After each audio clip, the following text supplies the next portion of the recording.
விஜயகாந்தை பொறுத்தவரை எப்போதுமே தோல்வியை பற்றி கவலைப்படாதவர், வெற்றியை தான் மண்டைக்குள்ளார புத்திக்குள்ளார ஏற்றிக்காதவர். அவர்கிட்ட வருத்தமும் கிடையாது, அவர்கிட்ட கர்வமும் கிடையாது. எப்பவும் ஒரே மாதிரியாக ஒரு சில மனிதரால் தான் இருக்க முடியும். அப்படி ஒரு சில மனிதர்களில் விஜயகாந்த் அவர்கள் ஒரு மாறுபட்ட மனிதர்னு தான் சொல்லணும். அந்த காலகட்டத்தில் விஜயகாந்த் அவர்களுக்கு தொடர்ந்து 4 படங்கள் ஃபெயிலியர் ஆயிடுச்சு. தொடர்ந்து இந்த படம், ஒரு படம் ரிலீஸ் ஆகுது ஃபெயிலியர், அடுத்த படம் ரிலீஸ் ஆகுது ஃபெயிலியர், 3வது படம் தோற்று போகுது, 4வது படமும் ஊற்றிக்குது. இந்த சமயத்தில் இயக்குனர் ஆர்கே செல்வமணிங்கிற புது டைரக்டரை கூப்பிட்டு அவர் படம் பண்ணிகிட்டு இருக்கார். ஆர்கே செல்வமணியை கூப்பிட்டு படத்தினுடைய பாதி எடுத்துகிட்டு இருக்கும்போது ஆர்கே செல்வமணிகிட்ட விஜயகாந்த் ஒரு அட்வைஸ் பண்ணுறாரு. இது வரைக்கும் தொடர்ந்து 4 படங்கள் எனக்கு வரிசையாக தோற்று போயிடுச்சு.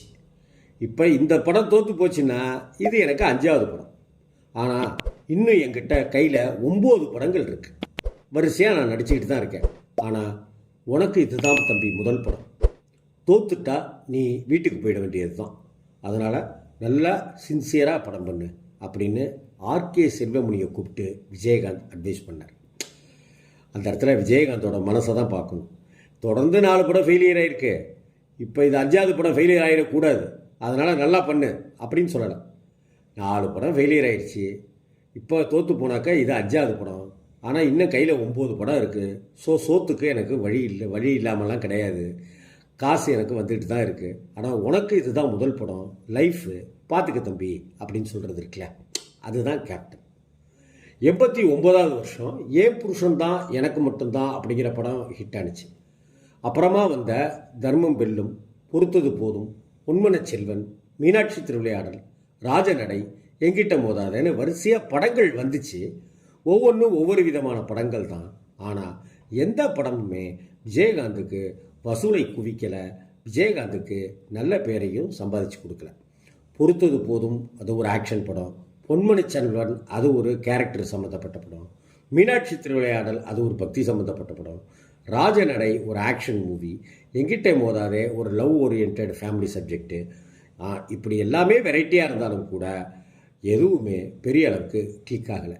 அந்த சமயத்தில் தான் அறிமுக இயக்குனர் ஃபிலிம் இன்ஸ்டியூட்லேருந்து வந்த ஆர்கே செல்வமணிக்கு தான் படத்தை டைரக்ட் பண்ணுறதுக்கு வாய்ப்பு கொடுக்குறார் விஜயகாந்த் சார். அந்த படம் தான் புலன் விசாரணை. படப்பிடிப்பின் போது தான் ஆர்கே செல்வமணிக்கு இந்த அட்வைஸை விஜயகாந்த் சார் கொடுக்குறாரு. எனக்கு கைவசம் 9 படங்கள் இருக்குது, அதில் 1-2 வெற்றி படம் ஆகிட்டா கூட திரும்பவும் எனக்கு ஒரு 8-10 படம் கைக்கு வந்துடும். ஆனால் உனக்கு இதுதான் ஃபஸ்ட்டு படம், என் பேரை தாண்டியும் இந்த படத்தில் ஓம் பேரை ரசிகர்கள் சொல்லணும், மக்கள் சொல்லணும், அப்படி பண்ணு அப்படின்னு சொன்னார் விஜயகாந்த். படப்பிடிப்பு மலமணல் நடந்துகிட்ருக்கு. விஜயகாந்துக்கு பெண் தேடுற படமும் இதே சமயத்தில் நடக்குது. வயசாயிட்டிருக்கு, கல்யாணத்தை பண்ணணும், செட்டில் ஆகணும் அப்படின்னு சொல்லி இந்த படப்பிடிப்புக்கான விஷயத்தில் அதிகமாக ஈடுபட்டு இருக்கிறது விஜயகாந்தனுடைய உயிர் தோழன் இப்ராஹிம் ராவுத்தர். அதே போல் விஜயகாந்துக்கு பெண் தேடுற படத்துலேயும் அதிகமாக ஈடுபட்டு இருக்கிறது அதே இப்ராஹிம் ராவுத்தர்கிற ஒரு உயிர் தோழன். 2 வேலையையும் அவர் சிரத்தையாக பண்ணிக்கிட்டே இருக்கிறார். இந்த சமயத்தில் தான் விஜயகாந்துக்கு ஒரு பெண்ணை பார்க்குறாங்க. அந்த பெண்ணுக்கும் விஜயகாந்தை பிடிச்சி போயிடுது.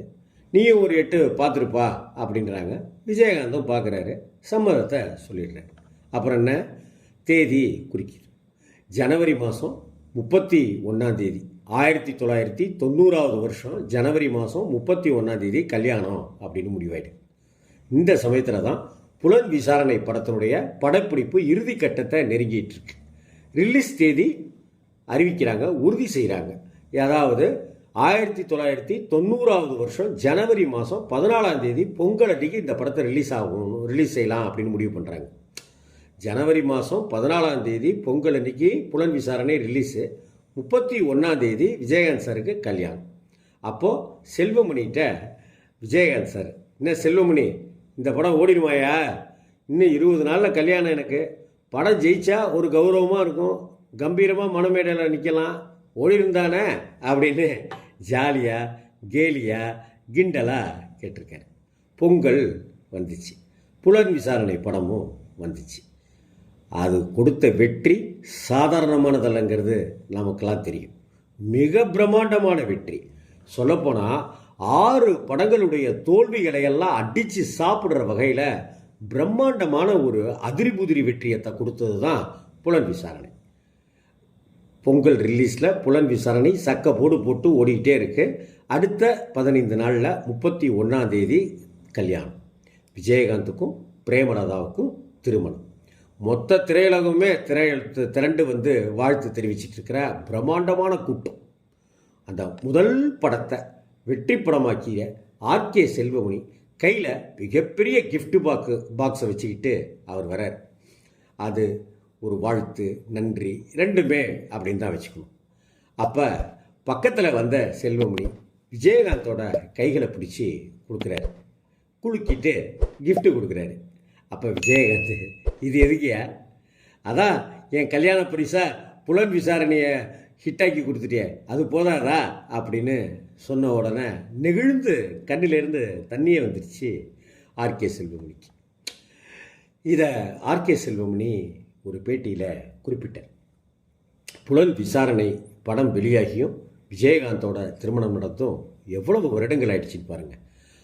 அமெரிக்காவில் சிகிச்சை பெற்று அதுக்கப்புறம் வந்து இப்படிலாம் இருந்து பிறகும் கூட ஒரு முறை ஆர்கே செல்வமணிகிட்ட இது பற்றி விஜயகாந்த் அவர்கள் பகிர்ந்துக்கிட்டார். என் கல்யாண பரிசு புலன் விசாரணை திரைப்படம் அப்படின்னு சொல்லி. அந்த மறக்காத குணம்தான் கேப்டன்.